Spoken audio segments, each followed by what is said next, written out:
Arrivée de Roberto Martinez au sein de la sélection portugaise. Et bah là, qu'est-ce que je vais envie de vous dire? J'ai envie de vous dire que ça m'emmerde, encore une fois.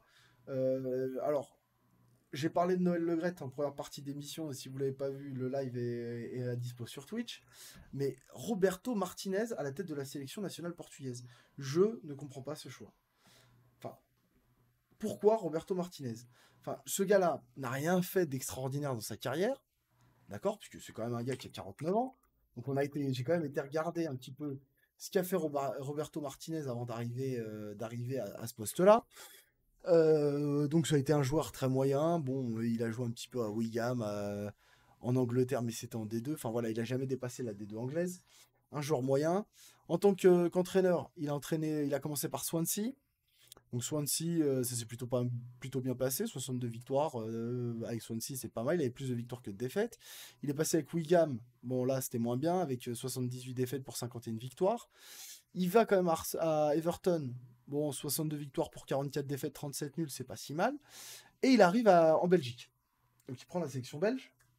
Et avec la sélection belge, bah, il a quand même la plus belle génération de l'histoire du football de la Belgique. On peut pas lui enlever. Il avait une équipe de fous. Alors, surtout en 2016 et en 2018, euh, c'est là où il avait les plus belles équipes. Même si à l'Euro 2020, il a encore une équipe extraordinaire. Avec cette équipe de Belgique, Roberto Martinez, et avec la génération qu'il a, il n'a rien gagné. Rien du tout. Pas un titre. Je pense que cette équipe de Belgique, pendant au moins un an et demi, 2 ans, elle avait l'une des sélections les plus fortes du monde.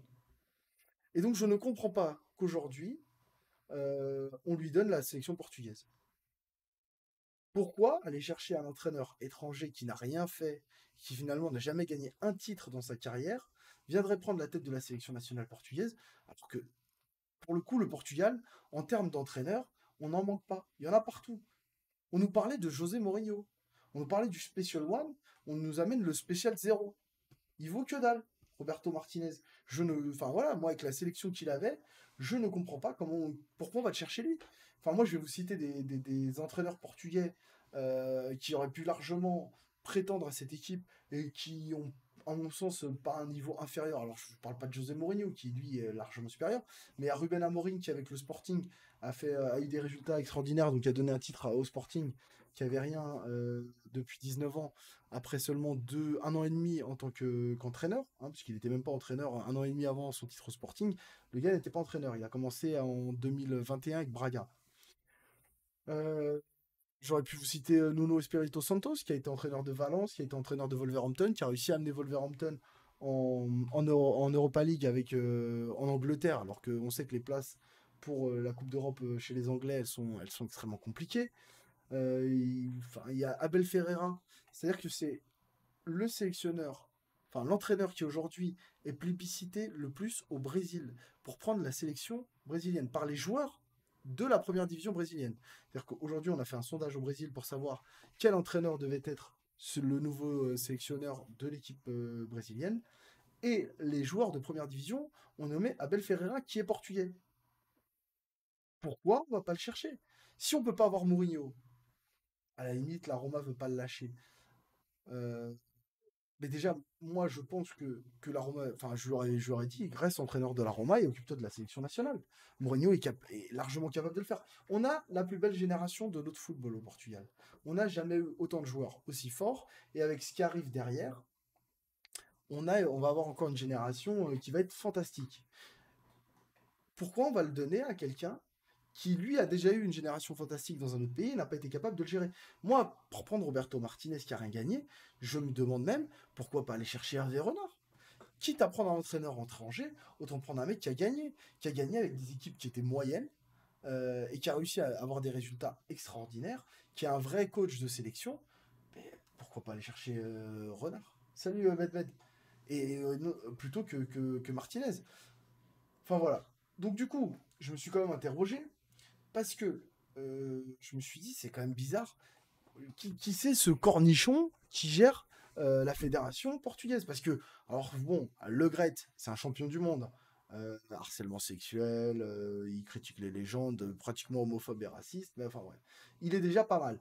Mais au Portugal, je me suis dit, nous on a quand même un beau saucisson, parce que ça fait plusieurs fois que je le vois faire des saucissonneries, notamment garder Fernando Santos après 2018, après 2020. Je me suis dit, mais c'est très bizarre ça. Pourquoi est-ce qu'on garde ce... Qu'est-ce qu'il fait? Et alors là, il me nomme de Roberto Martinez. Donc je me suis dit, qui c'est ce gars-là? Je ne le connais pas. Donc j'ai été bêtement tapé sur Wikipédia. Alors je vous invite à le faire si vous ne l'avez pas fait.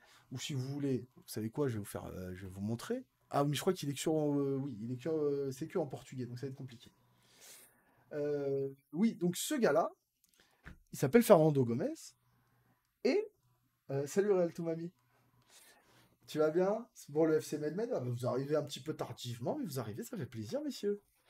Donc ce gars-là, ce Fernando Gomez, qui est-il? Eh ben, c'est un ancien basketteur. Voilà.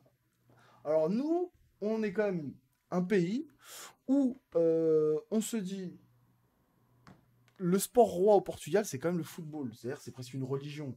Les autres sports, je sais pas, si on doit, s'il y avait un pourcentage de licenciés, c'est 98% pour le football, 1% pour le reste des autres sports, pour l'athlétisme, disons, et 1% pour le reste des autres sports collectifs. Ben, on arrive à mettre un basketteur à la tête de la sélection. Alors, il a depuis 2011. euh, donc, lui, c'est pareil, un petit peu comme Le Gret, hein, ça va faire 12 ans qu'il est là, tranquillement. Bon, bah voilà, saucissonnerie sur saucissonnerie. Alors, on a nommé Roberto Martinez. Alors, vous allez me dire que je vais être un idiot si Roberto Martinez est champion d'Europe en 2024. Et je l'assumerai. Mais aujourd'hui, honnêtement, avec les connaissances qu'on a et avec ce qu'on voit, est-ce que Martinez, c'est le bon choix pour le Portugal? La réponse c'est non. La réponse c'est non. Et alors, est-ce que Ronaldo va jouer avec lui? C'est une bonne question, Vivi. Je n'en sais rien. J'admets que le cas Cristiano Ronaldo, il reste à part. Euh, il reste à part, je sais pas trop. Euh, Après, voilà, dans tous les cas, l'Euro, c'est dans un an et demi.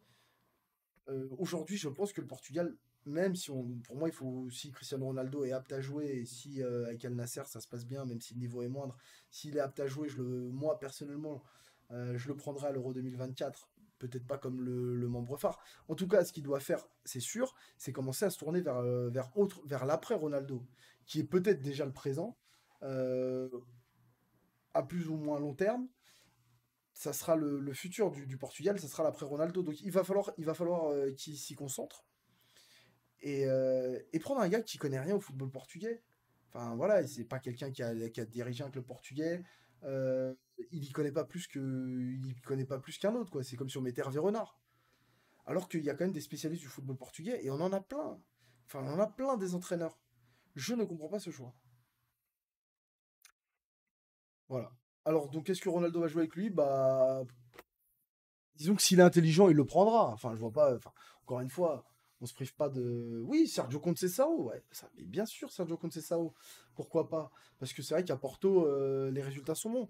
Alors, il y a toujours. Je vous ai déjà parlé de ça, hein, le rôle de sélectionneur, c'est un rôle un petit peu particulier.